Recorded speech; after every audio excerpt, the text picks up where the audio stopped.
اس وقت بھی حضور کی شرافت دیکھیے آپ کہ جب وہ پہنچی اور کہا کہ کیا آپ نہیں چاہتے کہ آپ کو ایک خوشحال زندگی ملے، تو آقا علیہ الصلوۃ والسلام نے فرمایا کہ میرے پاس اتنا مال و زر نہیں کہ میں ابھی کسی سے شادی کر کے اس کو خوش رکھ سکوں. تو نفیسہ کیا کہتی ہیں کہ آپ کو مال و زر کی فکر کرنے کی ضرورت نہیں، بس میں آپ کو ایک مشورہ دے رہی ہوں کہ اگر آپ چاہیں تو آپ کی زندگی اور زیادہ خوبصورت ہو سکتی ہے. تو حضور علیہ الصلوۃ والسلام نے اس پر انکار نہیں فرمایا، پوچھا کیسے. بس آپ شرافت کے معاملات دیکھیے کہ رضامندی کا اظہار بھی فرمایا تو کیسے کہ فرمایا کیسے ہو سکتا ہے. بس یہ جواب لے کر آپ آئیں حضرت خدیجہ الکبریٰ رضی اللہ تعالیٰ عنہ کی بارگاہ میں اور عرض کی کہ حضور یہ فرما رہے ہیں. تو دوسرے ہی دن آپ نے حضور کو اپنے گھر دعوت پہ ودعو فرمایا اور اپنے دل کی بات بہت ہی مؤدبانہ انداز میں کہی. جب آقا علیہ الصلوۃ والسلام نے رضامندی اختیار کر لی تو اس وقت پھر فرمایا کہ اب آپ اپنے چچا کو میرے گھر بھیجیے گا. اور پھر دوسرے دن حضرت ابو طالب رضی اللہ تعالیٰ عنہ حضرت خدیجہ الکبریٰ رضی اللہ تعالیٰ عنہ سے ملنے کے لیے آئے. تو کیا عرض کرتی ہیں ان سے کہ آپ حضور کے چچا ہیں، اب آپ میرے چچا سے اس نکاح کے بارے میں اجازت لیجیے. اور اس طرح یہ سلسلہ چلا اور پھر حضرت خدیجہ الکبریٰ رضی اللہ تعالیٰ عنہ کے چچا سے حضرت ابو طالب نے اجازت لی. اور پھر اس انداز میں کہ اہلیان عرب کے بھی بڑے بڑے عمراء، بڑے بڑے کبیر لوگ جمع ہوئے اور حضرت خدیجہ الکبریٰ رضی اللہ تعالیٰ عنہ کے خاندان کے بھی بڑے بڑے لوگ جمع ہوئے اور اس کے بعد سب کی رضامندی اور سب کی خوشنودی کے ساتھ یہ نکاح قرار پایا. اس بات سے ہمیں یہ بھی پیغام ملتا ہے کہ خاتون ہونے کے ناطے اگر کوئی خاتون خود سے پیغام نکاح بھیجتی ہیں تو بھیجنا چاہتی ہے تو وہ بھیج سکتی ہے. بالکل، یہ شریعت میں بھی اجازت ہے. اور دوسری بات یہ ہے کہ دیکھیں یہ حق ہے عورت کا اور بڑے واضح طور پہ شریعت اسلام ہمیں اس بات کی اجازت بھی دیتی ہے. اور اگر ایسی کوئی بات معیوب کن ہوتی تو یہ واقعہ اس انداز میں پیش نہیں آتا. حضرت خدیجہ الکبریٰ نے بڑے ہی مؤدبانہ انداز میں اپنا پیغام نکاح بھیجا. تو اگر کوئی عورت چاہے وہ جس طرح حضرت خدیجہ الکبریٰ کے حوالے سے تو یہ ہے کہ آپ کی پہلے شادی ہو چکی تھی، اگر کوئی کنواری لڑکی بھی ہے اور اپنی پسند کا اظہار کر رہی ہے تو ہماری شریعت پوری اجازت اسے دیتی ہے کہ وہ اپنی پسند کا اظہار کر سکتی ہے. لیکن والدین کی مرضی کے خلاف جانا پھر والدین کی نافرمانی ہو جاتی ہے. یہ واقعات در حقیقت رونما ہی اس لیے ہوتے ہیں کہ ہماری اصلاح ہو سکے، ہماری تربیت ہو سکے، تاکہ دین اسلام ہمیں پیغام دے رہا ہوتا ہے اور وہ بتا رہا ہوتا ہے، ہماری تربیت ہمیں تعلیم دے رہا ہوتا ہے. بالکل اسی طرح حضرت خدیجہ الکبریٰ رضی اللہ تعالیٰ عنہ نے حضور صلی اللہ علیہ وسلم کا ہر قدم پر ساتھ دیا اور بہت ہی آپ کی کہنا چاہیے بہت ہی پیاری اور بہت ہی چہیتی زوجہ محترمہ حضرت خدیجہ الکبریٰ رضی اللہ تعالیٰ عنہ مال و اسباب کے حوالے سے، تجارت کے حوالے سے، دولت پیسے کے معاملات کے حوالے سے اگر دیکھا جائے، اس کے ساتھ جو وہی آپ صلی اللہ علیہ وسلم پر وہی کا نزول ہوا اس میں سب سے پہلے آپ کی جو انہوں نے جس طرح سے ان کا ساتھ دیا، کیا فرمائیں گے اس حوالے سے؟ جی ہاں، یہ بڑا خوبصورت واقعہ کہ نبی علیہ الصلوۃ والسلام پر پہلی وحی نازل ہوئی اور غار حرا میں نازل ہوئی. اور حضور علیہ الصلوۃ والسلام پر اس سے پہلے یہ کیفیت طاری نہیں ہوئی تھی کہ جب جبرائیل امی آئے اور آپ کو فرمائے کہ پڑھو اپنے رب کے نام کے ساتھ. میں ترجمہ پیش کر رہی ہوں، سورہ علق کی آیات نازل ہوئی تھی. تو نبی علیہ الصلوۃ والسلام نے جب پڑھا اللہ کے حکم سے اور اس کے بعد جو وحی کی کیفیات جو کتاب الوحی میں بخاری شریف میں بڑی مفصل انداز میں بیان کی جاتی ہیں کہ اگر سردیوں میں وحی نازل ہوتی تو حضور علیہ الصلوۃ والسلام کے چہرے مبارک پر پسینہ آ جایا کرتا تھا، اور اگر گرمیوں میں ہوتی تو بعض اوقات آپ کی حالت ایسی ہو جاتی کہ آپ گرمیوں میں بھی فرماتے کہ مجھے کوئی کمبل کوئی چادر اڑاؤ، مجھے کپڑوں میں چھپا دو، کپاہٹ آپ کے جسم پہ ہو جاتی. تو اس وقت بھی یہی کیفیت. تو پھر ایک پہلی دفعہ کی یہ چیز تھی تو ایک خوف ایک دہشت بھی تھی. بہرحال اس وحی کے مرحلے سے فارغ ہوتے ہوئے ایک تو آپ اس بات کا بھی اندازہ لگائیے اللہ رب العزت سب کو اس دربار عالیہ کی حاضری عطا فرمائے کہ غار حرا کتنا اونچا، کتنی بلندی پر حضور وہاں عبادت کیوں کر رہے تھے؟ اس وجہ سے کہ آپ کا دل دنیا سے الگ رہ کر اللہ رب العزت کی عبادت کرنے پر مائل ہو گیا تھا. اس وجہ سے وہ جگہ تدبر کی کیفیت. جی ہاں، اب وہاں وہی نازل ہو گئی، وہاں کوئی آدمی نہیں حضور علیہ الصلوۃ والسلام کے علاوہ. اب وہاں سے تشریف لا رہے ہیں، اس پہاڑ سے نیچے اتر کر پہنچتے ہیں حضرت بی بی خدیجہ الکبریٰ رضی اللہ تعالیٰ عنہ کے پاس اور فرماتے ہیں کہ مجھے کپڑوں میں لپیٹ دو. اور پھر پورا واقعہ بیان کیا کہ ایک فرشتہ اور اس طرح اس نے کہا کہ پڑھو اپنے رب کے نام کے ساتھ. جب میں نے پڑھا تو یہ کیفیات میری ہوئی.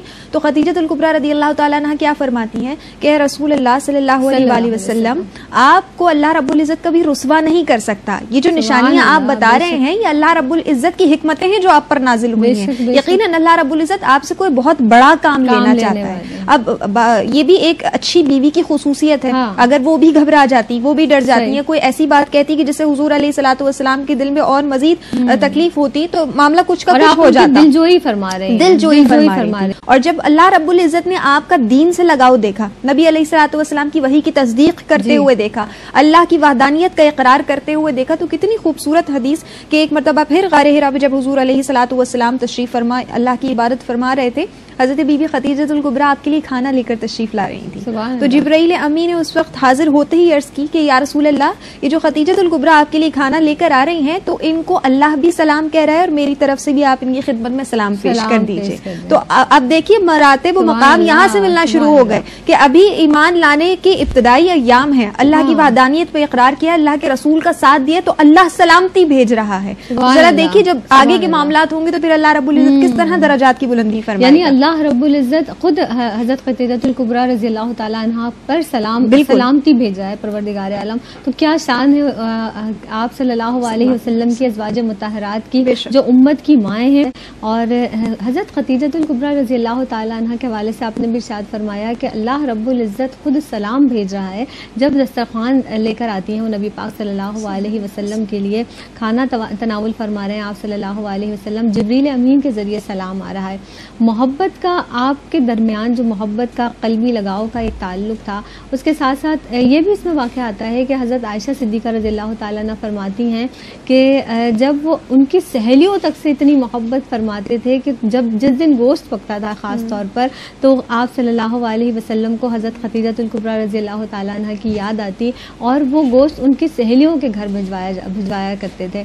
تو ان کی محبت کا عالم یہ تھا کہ آپ کے وصال کے بعد سہیلیوں سے آپ کو اتنا انسیت یا ان کا احترام ان کی وجہ سے کہ آپ جب بھی کچھ ایسا گوشت پکاتے تو آپ ان کے گھر بھی بھجوایا کرتے تھے. محبت کے حوالے سے مزید کیا ارشاد فرمائیں گے آپ؟ جی ہاں, دیکھیے نبی کریم صلی اللہ علیہ وآلہ وسلم اور خدیجہ الکبریٰ رضی اللہ تعالیٰ عنہا کا ساتھ جو شادی شدہ ازدواجی زندگی 25 سال کا ساتھ رہا, اور اس حوالے سے دل جوئی کے حوالے سے ہم عرض کر چکے ہیں. اللہ رب العزت نے اولاد بھی آقا علیہ الصلوۃ والسلام کو بھی خدیجہ الکبریٰ رضی اللہ تعالیٰ عنہ کے حوالے سے ہی عطا فرمائی. تو حضور علیہ الصلوۃ والسلام آپ کی شان خود یہ بیان فرماتے ہیں کہ جب تک خدیجہ میرے نکاح میں رہی اور جب تک وہ حیات رہی اس وقت تک حضور نے خود کوئی دوسرا نکاح کوئی دوسری شادی نہیں کی. اس کے علاوہ حضرت بی بی عائشہ صدیقہ رضی اللہ تعالیٰ عنہ بیان فرماتی ہیں کہ نبی کریم صلی اللہ علیہ وآلہ وسلم اکثر ہم سے ذکر فرمایا کرتے تھے کہ خدیجہ الکبریٰ رضی اللہ تعالیٰ عنہ سے مجھے جتنی محبت ہے اتنی مجھے کسی بھی اپنی بیوی سے اپنی زوجہ سے نہیں ہوئی. کیوں؟ کیونکہ انہوں نے مجھے اس وقت میں میرا ساتھ دیا جب کسی نے میرا ساتھ نہیں دیا. وہ اس وقت مجھ پر یقین لائیں کہ جب کوئی میرا یقین نہیں کیا کرتا تھا. پھر اللہ رب العزت نے مجھے ان کے ذریعے اولاد سے بھی نوازا. اس کے علاوہ جو آپ ذکر کریں تھی کہ بکری جب آقا علیہ الصلوۃ والسلام کے یہاں ذبح ہوا کرتی تھی تو حضرت خدیجہ الکبریٰ رضی اللہ تعالیٰ عنہ کی سہیلیوں کے گھر ضرور جایا کرتی تھی, اور یہ سلسلہ آپ کی وفات کے بعد بھی چلتا رہا کہ جب بھی آقا علیہ الصلوۃ والسلام کے گھر میں بکری ذبح ہوتی تو کچھ حصہ آپ ان کی سہیلیوں کے گھر ضرور بھجوایا کرتے تھے. اور یہ حضرت عائشہ صدیقہ رضی اللہ تعالیٰ عنہ خود روایت کریں کہ نبی علیہ الصلوۃ والسلام بڑے شوق و ذوق کے ساتھ اس بات کا خیال رکھا کرتے تھے کہ حضرت خدیجہ الکبریٰ رضی اللہ تعالیٰ عنہ کو جو چیزیں پسند ہیں اور جو آپ سے محبت کرنے والی خواتین ہیں ان سے بھی بہت میٹھے انداز میں بہت اچھے انداز میں بات کیا کرتے تھے اور خیال رکھا کرتے تھے کہ یہ میری پہلی اہلیہ کی سہیلیاں ہیں. تو ان تک کا جب اتنا خیال ہے تو سوچیے حضرت خدیجہ الکبریٰ رضی اللہ تعالیٰ عنہ کا کس قدر خیال ہوگا. اور اسی محبت کی بنیاد پر اللہ رب العزت نے ارشاد فرمایا, کیوں؟ کیونکہ حضرت بی بی خدیجہ الکبریٰ جب ابتدائی ایام اسلام کی گزار رہی تھی بہت مشکل کا وقت تھا, حضور کی دلجوئی بھی کیا کرتی تھی, ڈھارس بھی بندھایا کرتی تھی. تو اس وقت اللہ رب العزت نے جبرائیل امی رضی اللہ تعالیٰ عنہ سے خوشخبری دلوائی کہ خدیجہ سے کہہ دیجئے کہ ہم نے ان کے لیے جنت میں موتیوں سے جڑا ہوا محل تیار کیا ہے کہ جہاں پر نہ کوئی تکلیف ہوگی نہ کوئی کوفت ہوگی اور نہ ہی کوئی شور و غل ہوگا. وہ شور و غل کا ذکر کیوں کیا گیا؟ کیونکہ اہلیان عرب کی باتیں آپ سنا کرتی تھی جو آقا علیہ الصلوۃ والسلام کے حوالے سے وہ لوگ کہا کرتے تھے. آپ کو معلوم ہے معاذ اللہ ہم وہ الفاظ بھی نہیں دہرانا چاہتے کہ کہیں حضور علیہ الصلوۃ والسلام کو یہ کہہ دیا کہ آپ کا ذہن معاذ اللہ صحیح طور پہ کام نہیں کر رہا, آپ اس انداز میں باتیں کریں. تو جب یہ باتیں ایک بیوی اپنے شوہر کے لیے سنے گی اور وہ آگے سے کچھ کہہ نہیں سکتی صرف برداشت کرتی تھی, تو یہ جو آنے والی آوازیں تھیں جن کی وجہ سے آپ گھبرائے جایا کرتی تو اللہ نے آپ کو تسلی کے لیے فرما دیا کہ وہاں ایسا گھر ہے کہ جہاں یہ شور غل نہیں ہوگا. ایسی جو شدید جو محبت کرنے والی بہت زیادہ قربان, اپنی جان اپنی مال سب کچھ قربان کر دینے والی, اور حضور صلی اللہ علیہ وسلم کا بھی یہی عالم. اور جیسا کہ آپ نے بتایا کہ نبی پاک صلی اللہ علیہ وسلم کے عقد میں حضرت خدیجہ جب تک تھیں ان سے پہلے اس وقت تک کوئی ازواج مطہرات آپ کے عقد میں نہیں. حضرت خدیجہ الکبریٰ رضی اللہ تعالیٰ عنہ کے وصال کا جو سال ہے عام الحزن کا سال کیوں کہلاتا ہے؟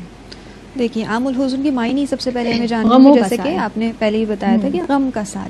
اب حضور علیہ الصلوۃ والسلام نے اس سال کو کہ جس سال آپ کا وصال ہوا اس کو غم کا سال کیوں کہا؟ تو تاریخ ہمیں یہ بتاتی ہے کہ حضرت بی بی خدیجہ الکبریٰ رضی اللہ تعالیٰ عنہ کے وصال سے چند دن قبل تھوڑے ہی روز پہلے حضرت ابو طالب رضی اللہ تعالیٰ عنہ کا وصال ہو گیا. اور آپ کو یہ بھی معلوم ہے کہ تاریخ جنہوں نے پڑھی ہے وہ جانتے ہیں یہ بات کہ حضرت ابو طالب نے نبی علیہ الصلوۃ والسلام کا جا بجا ساتھ دیا ہر جگہ, آپ کی کفالت کے انداز سے بھی, اور ابتدائی ایام جب دین اسلام کے تھے اس اوقات میں بھی کافی ساتھ دیا. تو حضور علیہ الصلوۃ والسلام سے جب آپ کے چچا بچھڑے, اس دنیا سے رخصت ہوئے, تو حضور بہت غمگین تھے اس وقت, اور ابھی چند ہی روز گزرے تھے, آپ اس غم سے سنبھل نہیں پائے تھے بحالت بشریت کے تقاضوں کے مطابق. تو بی بی خدیجہ الکبریٰ رضی اللہ تعالیٰ عنہ اللہ کو پیاری ہو گئی. تو جب آپ نے یہ دونوں اتنے قریبی جو رشتے تھے آپ کے, اور اتنے زیادہ آپ کی خدمت کرنے والے, آپ کی دلجوئی کرنے والے, ہر مقام پر آپ کا ساتھ دینے والے, جب دونوں ہی ایک ہی سال میں اور کچھ دن کے وقفے کے بعد رخصت ہوئے, تو حضور علیہ الصلوۃ والسلام کی غم کی کیفیت مزید بڑھ گئی. اور اس لیے آقا علیہ الصلوۃ والسلام نے اس سال کو غم کا سال عام الحزن فرما دیا اپنے لیے, کہ اس سال میرے بہت ہی رفیق شخصیات جو ہے وہ دنیا سے رخصت ہو گئی ہیں.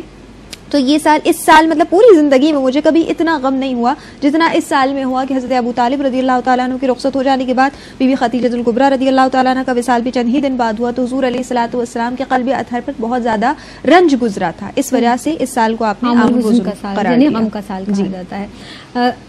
فی زمانہ اگر دیکھا جائے, جس طرح سے ہم محبت کی, غم گساری کی بات کر رہے ہیں, قلبی لگاؤ کی بات کر رہے ہیں, تو فی زمانہ جو میاں بیوی میں آپس میں جو تعلقات ہوتے ہیں, رشتہ ہوتا ہے, ایک مضبوط رشتہ ہے, ایک بہترین رشتہ ہے, ایک مقدس رشتہ ہے.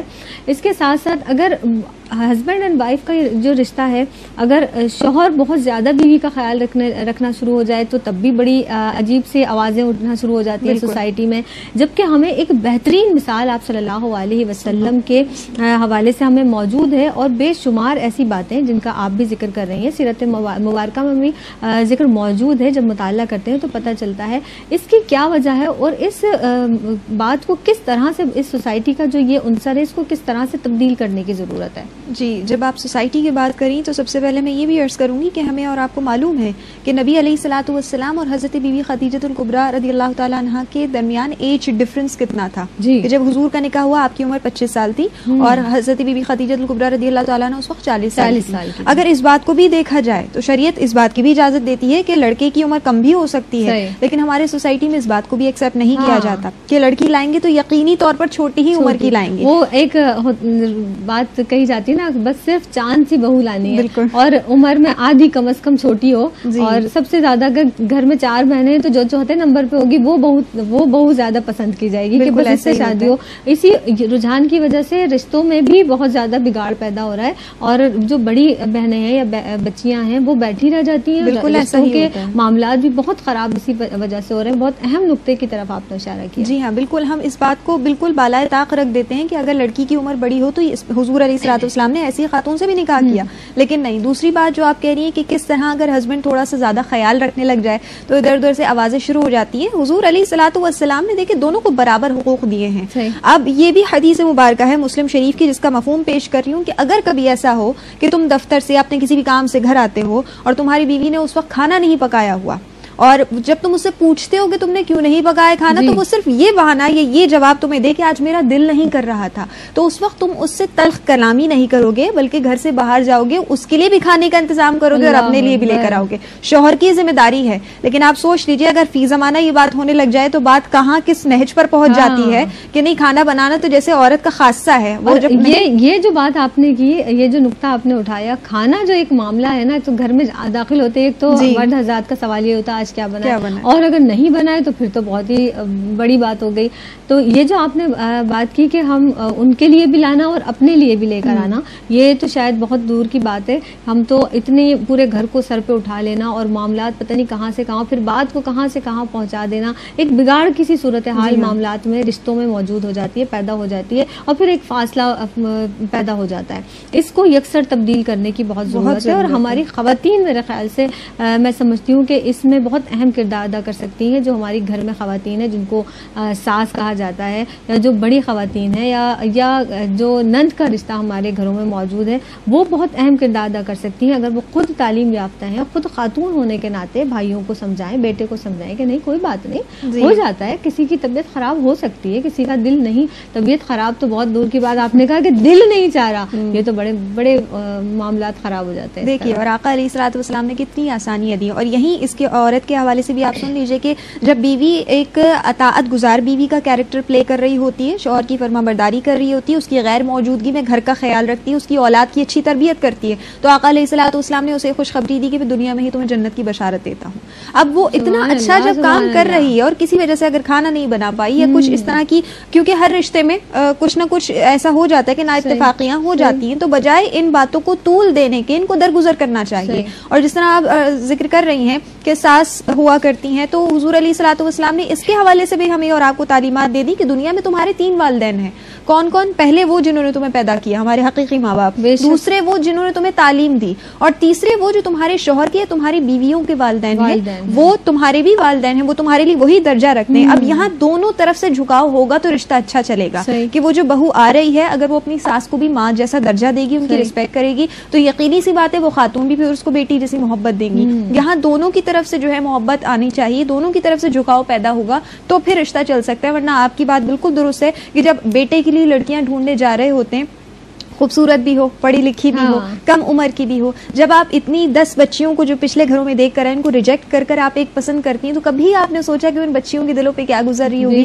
صرف اس وجہ سے کہ وہ آپ کے معیار کے مطابق نہیں اتر رہی، صرف اس وجہ سے کتنی لڑکیوں کو ریجیکٹ کر دیا جاتا ہے. تو اس حوالے سے سوچنا چاہیے ان ماؤں کو جو بیٹوں کی مائیں ہیں کہ جب بیٹی کے ماں باپ کے دل پر کیا گزرتی ہے جب آپ کسی بیٹی کو انکار کر دیا کرتے ہیں. صرف اس چھوٹی سی معمولی سی یوں کہہ لیجیے تبدیلی کے اس کا رنگ زیادہ ڈارک ہے، بال چھوٹے ہیں، قد چھوٹا ہے، اس طرح کی آج کل ہمارے ریجیکشن ان بنیاد پر ہو رہی ہے. تکلیف دہ بات یہ ہوتی ہے کہ آپ بیٹے کو بھی تو دیکھ لیں، تھوڑا بیٹے کو بھی دیکھ بیٹے وہ بھی کسی کی بیٹی ہے. اگر وہ آپ کا بیٹا اور وہ آپ کو سب سے دنیا میں حسین بیٹا لگ رہا ہے کہ پوری دنیا میں شاید یقیناً اپنی اولاد سب سے بہتر لگتی ہے اور سب سے پیاری لگتی ہے، اپنی اولاد پہ بہت پیار آتا ہے، لیکن وہ بھی تو کسی کی اولاد ہے، وہ بھی تو کسی کی بیٹی ہے، وہ بھی تو کسی کے گھر کا چراغ ہے. بالکل ایسا. تو یہ باتیں آپ کو اور ہمیں ضرور اس بات کا ادراک ہونا چاہیے، اس بات کو جاننا چاہیے، اس بات کو محسوس کرنا چاہیے کہ سامنے والے کے دل کا درد بھی محسوس کرنا چاہیے. بالکل صحیح فرما رہی ہیں آپ، کیونکہ شریعت ہمیں یہی سکھاتی ہے. آقا علیہ الصلوۃ والسلام نے یہی ارشاد فرمایا کہ اگر تم کسی کی خوبصورتی دیکھ کر، کسی عورت کی خوبصورتی دیکھ کر اس سے نکاح کر رہے ہو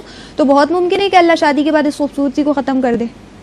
تو ہمیں اور دیکھنا کیا ہے، معیار کیا بتا دیا کہ اگر معیار دیکھنا ہے تو اس کا تقویٰ کا معیار دیکھو. تو اگر اعمال میں کوئی شخص بہت زیادہ آگے ہے یا عورت کوئی بہت زیادہ دیندار ہے تو اس سے شادی کرنی چاہیے. یہاں تو یہ معاملہ ہوتا ہے آمنہ صاحبہ، بڑی تکلیف سے مجھے یہ کہنا پڑ رہا ہے کہ بیٹے میں اگر کوئی ایسی خرابی یا ایسی کمی بھی ہوتی ہے نا، تو کہتے ہیں اس سارے مسئلے کا حل یہ ہے کہ ان کی شادی کر دیں، شادی کے بعد صحیح ہو جائیں گے. ایک بار پھر کیونکہ عشرہ رحمت ہم سے رخصت ہو رہا ہے تو عشرہ رحمت کی دعا فرمائیے گا.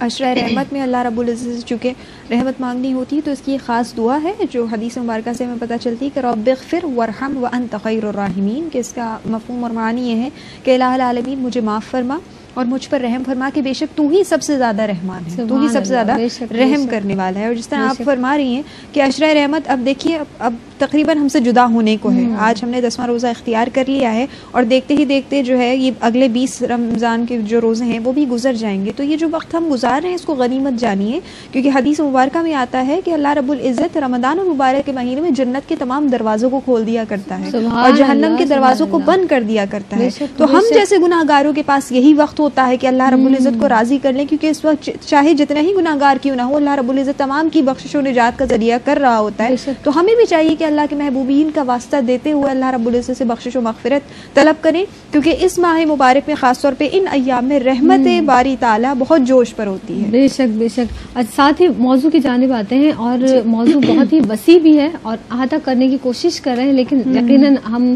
یہ سمجھتے ہیں کہ اس مختصر سے وقت میں اتنے وسیع موضوع کو سمیٹنا بہت مشکل ہے.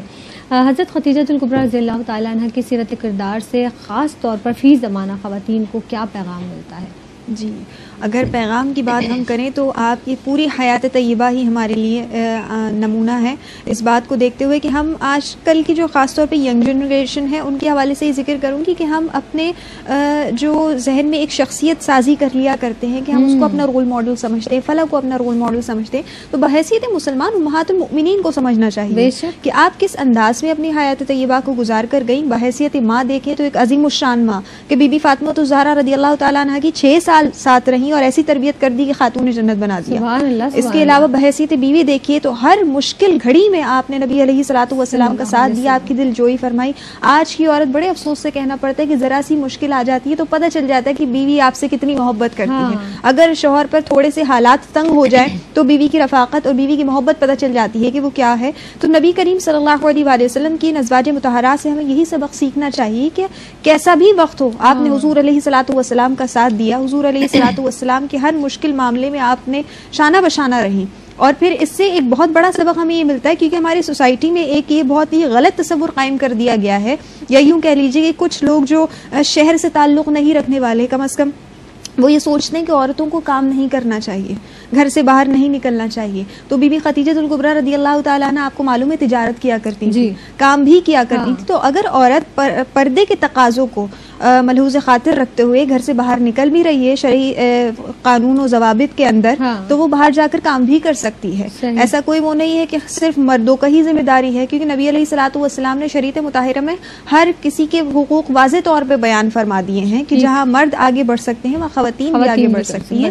ساتھ میں بچوں کی تربیت اور خاص طور پہ گھر میں شوہر کی غیر موجودگی میں گھر کا اور اس کی اولاد کا خیال رکھنا, یہ بھی بیوی کی ذمہ داریاں ہیں. اور آج کل خواتین یہ کرتی بھی ہیں, لیکن اگر اسی کو یہ سمجھ لیں کہ امت محمد مصطفیٰ صلی اللہ علیہ وآلہ وسلم کی جو خواتین یہ کام عمل کر رہی ہیں تو یہ امہات المؤمنین کی سنت ہے. اگر آپ سنت سمجھ کے کریں گی, آقا علیہ الصلوۃ والسلام کے احکامات کو سمجھتے ہوئے کریں گی, تو یہی زندگی آپ کے لیے جنت میں داخل ہونے کا ذریعہ بن جائے گی. کیونکہ حضور نے فرمایا جو شوہر کی اطاعت کرتی ہے, جو بچوں کا خیال رکھتی ہے, اچھی تربیت کرتی ہے, میں اس دنیا میں ہی جنت کی بشارت دیتا ہوں. آپ ہی کی بات سے ایک پوائنٹ یہ بھی نکلتا ہے, جیسے کہ آپ نے بتایا کہ گھر میں اگر بہت ہی ساز و سامان بھی ہے, سب کچھ ہے, اور پھر بھی شکوہ کرنا یہ تو ایک بڑی تکلیف کی دہ بات ہے. جس طرح سے آپ کہہ رہی ہیں کہ اگر پریشانی میں عورت وہ ہے جو پریشانی میں شوہر کا ساتھ دے, کیونکہ ظاہر خوشحالی میں تو ہر کوئی ساتھ دیتا ہے, پریشانی میں ساتھ دینا, لیکن پریشانی کے علاوہ میں نے دیکھا اور اسی زمانے میں یہ دیکھا گیا ہے کہ بہت کچھ مال و اسباب ہے, بہت کچھ اچھی رہائش ہے, سب کچھ دیا گیا ہے,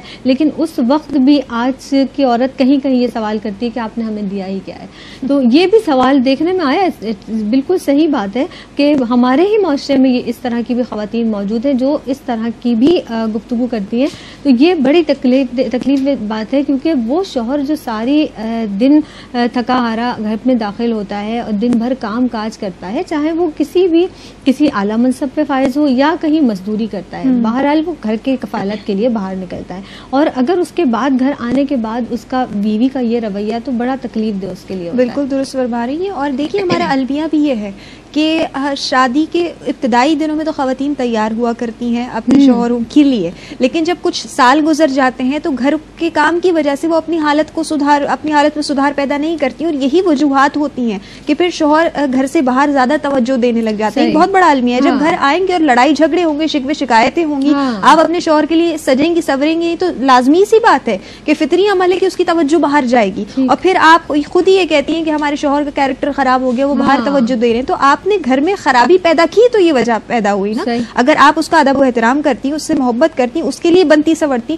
تو اللہ رب العزت خود اس رشتے میں محبت پیدا کر دیتا اور پھر یہ آگے تک جاتا. لیکن باتیں یہی آ جاتی ہیں کہ ہم اپنی طرف سے حقوق ادا نہیں کر رہے ہوتے اور دوسرے سے ایکسپیکٹیشنز لگائے ہوئے ہوتے ہیں کہ صرف وہی آگے سے وہ کرتا رہے, تو یہ اس طرح نہیں چلتا. دونوں طرف سے جھکاؤ پیدا ہوگا. سوچنے والی بات یہ ہے کہ وہ جو مرد ہے جو سارا دن گھر کے کام کاج کرنے کے ساتھ ساتھ, یعنی گھر کے کام کاج سے مراد یہ کہ اپنی جو باقی ذمہ داریاں ہیں وہ بھی پورے کرنے کے بعد وہ سارا دن گھر سے باہر ہوتا ہے, وہ شخص جو گھر میں گھر بناتا ہے, جو سب کچھ کرتا ہے, وہی شخص تو گھر میں بہت کم وقت گزارتا ہے. تو وہ گھر کس کے لیے بناتا ہے؟ ظاہر ہے وہ شخص گھر اپنی بیوی کے لیے, اپنے بچوں کے لیے بناتا ہے, اور خود بہت کم وقت اس گھر میں گزارتا ہے. تو سب سے زیادہ شکر گزار تو اس شخص کا ہونا چاہیے. بالکل ہونا چاہیے. اور اللہ رب العزت ایسے رشتے پہ جب خوش ہوتا ہے کہ جب فجر کے وقت شوہر اٹھتا ہے اور اپنی بیوی کو بیدار کر رہا ہوتا ہے نماز کے لیے, اور نماز کے لیے انداز بھی بتا دیا کہ اگر وضو کر آئے اور اس کے چہرہ گیلا ہے یا داڑھی گیلی ہے اور اس کی کچھ چھینٹیں وضو کے پانی کی اپنی اہلیہ پر مارتا ہے, اس کے چہرے پر گراتا ہے, تو اللہ رب العزت تبسم فرماتا ہے. تو یہ جو چھوٹی چھوٹی چیزیں ہوتی ہیں ایک دوسرے کی طرف رغبت لانے کے لیے, اگر ان چیزوں پر عمل درآمد کیا جائے تو یہی رشتہ بہت خوبصورت بن جاتا ہے. لیکن آپ آج کے زمانے میں اگر دیکھا جائے تو ہم ان تمام چیزوں کو بھولے بیٹھے ہیں اور صرف مشکلات کا شکار ہے. پھر ہم کہتے ہیں کہ ہمارے رشتے پنپ نہیں رہے, وہی وجہ یہی ہے کہ ہم نے سیرت طیبہ سے سبق حاصل کرنا چھوڑ دیا ہے، امہات المؤمنین کے طریقے پر عمل کرنا چھوڑ دیا ہے. جس دن ہم نے دوبارہ اسلام کا دامن مضبوطی سے تھام لیا تو یہ تمام معاشرتی جو مسائل ہیں ان سے ہم فارغ ہو جائیں گے اور ان سے ہم آسانی پالیں گے. لیکن ہم بس یہ ہے کہ عمل کی دیر ہے، عمل کرنا شروع کرتے ہیں تو دیکھیے راحتیں اور آسانیاں ہی ہوں گی. بس یہی دعا ہے کہ پروردگار عالم ہمیں امہات المومنین کی سیرت مبارکہ پر چلنے کی توفیق عطا فرمائے. ہم بے شک ان کے غلاموں کے قدموں کی خاک بھی نہیں ہیں، اور ہمیں کوشش ضرور کرنی چاہیے، ایک صحیح ضرور کریں، ایک کوشش ضرور کریں. ان کی جو بھی چیزیں ہیں، جو بھی باتیں ہیں، جو سیرت و کردار ہے، جو اعمال ہیں، جو افعال ہیں، جو تقاضے ہیں، ان کو اپنی زندگیوں میں شامل کریں تاکہ اپنی زندگیوں کو بہتر سے بہتر بنانے کی کوشش کریں. بالخصوص میں پھر وہی بات جو ہر پروگرام میں بھی میں اکثر دہراتی ہوں کہ اپنے بچوں کو، خاص طور پر بچوں کو بٹھا کر، بیٹیوں کو بٹھا کر یہ تعلیم دیں کہ کون سی بات ہمیں کہاں پر کرنی چاہیے. ان کے سیرت کردار کی آپ تشکیل کریں. جب تک ہم ان کے سیرت و کردار کی تشکیل اور تعمیر نہیں کریں گے تو وہ معاشرے میں بھی ایک بہتر انسان، ایک فرد کی صورت میں نمودار نہیں ہو سکتے ہیں. بالکل صحیح فرمانی. اور یہی ہے کہ خاص طور پہ بیٹیوں کی تربیت کی بہت زیادہ ضرورت ہے، کیونکہ آج کل ہماری ڈیمانڈز اتنی زیادہ بڑھ گئی ہیں کہ اگر کوئی معتدل اعتبار سے کوئی رشتہ آئے، کوئی گھر ہمیں ملے تو وہاں ہم ایڈجسٹ کرنا بہت مشکل سمجھتے ہیں. تو ماؤں کا یہ کردار بنتا ہے، یہ فرض بنتا ہے کہ اپنی بیٹیوں کو ہر حالت میں جو ہے وہ ایڈجسٹ کرنے کی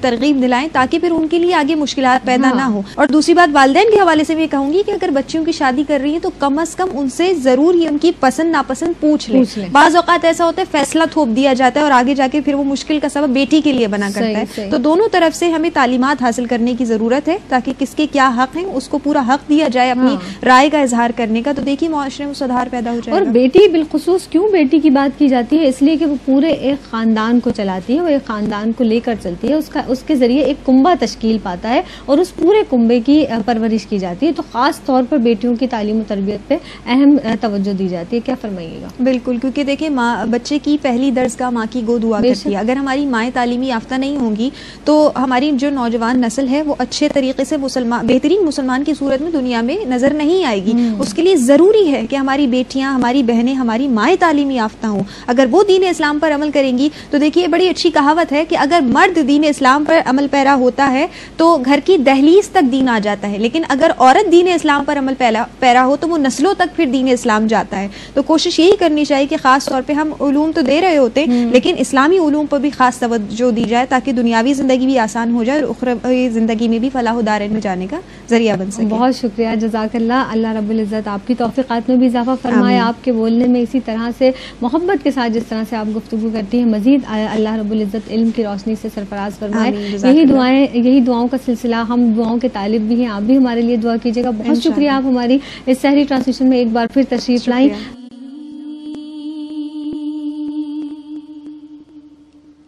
چاندنی گلستاں